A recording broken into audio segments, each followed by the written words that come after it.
Chandler, Evan Chandler, to say. He lied. He wanted money from Michael. And Michael had mentioned that to me. And he said he was going to do something to him. Because he wanted money. I think he was making a movie or something like that. I believe that's what it was. But it was a big lie. And his son, Jordan, and Michael would go to their home. He was a friend of all of them. And this man did this to him. But Jordan Chandler his son knew that it wasn't true.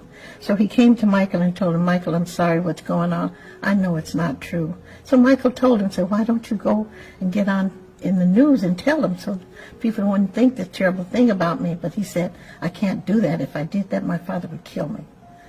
So and when the second accusation came out on Michael, and I think it was 04 or 03, one or the other, and the trial was in 05, Jordan wanted to be a witness on Michael's side. But then a lawyer had told him that if you do that, the insurance company that paid you the money will make you all pay it all back. I didn't feel that George should have been able to pay it back because he was only a child. His father made him do it. But since Michael's been dead, Jordan came. It's been in the papers. I don't know. A lot of people didn't read it because it's only a little small. You know how they do. And he had said that Michael hadn't touched him, hadn't done anything to him, and he just wished he could have let Michael know that he was going public with it before he died. And then I guess about a month or two later, his father committed suicide. And I always felt it was his father's guilt that he was lived as a rich man after telling a lie on my son, and they're taking all his endorsements away from it. They took everything Michael had away from him because this lie this man told. And I thought maybe he was ashamed to live any longer. I don't know what it was, but I think it was linked to his son coming out finally and telling the truth.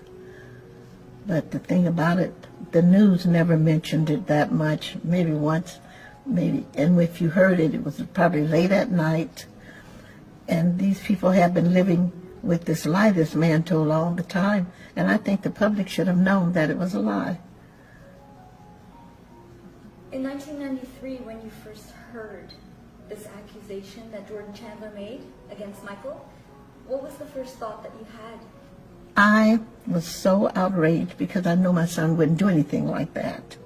And Michael was on tour, and so I called Bill Bray at the time, who was his security guard, and told him, you get back here because they're accusing Michael of something I know he didn't do. And Bill said, oh, we knew about what they were going to say already. Say, it's not true, so it's going to go away. It didn't go away, so later I called him. I said, you got to come because too much is going on. And he finally came. Did you speak to Michael? Yes, I did speak to Michael. What did you say to him? He told me the same thing, Mother. It's not true, so don't worry about it. It'll go away.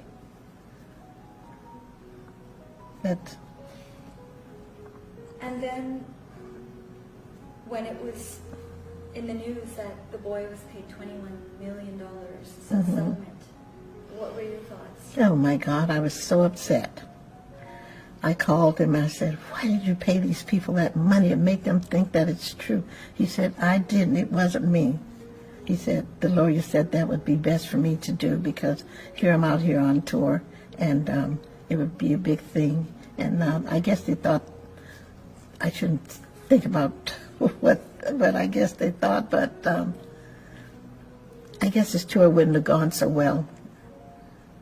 And so they did, but that was the wrong thing to do, to pay them off. And Michael said he wanted to fight it. And they told him, no, go ahead and pay him because we have, they have this tour in front of them.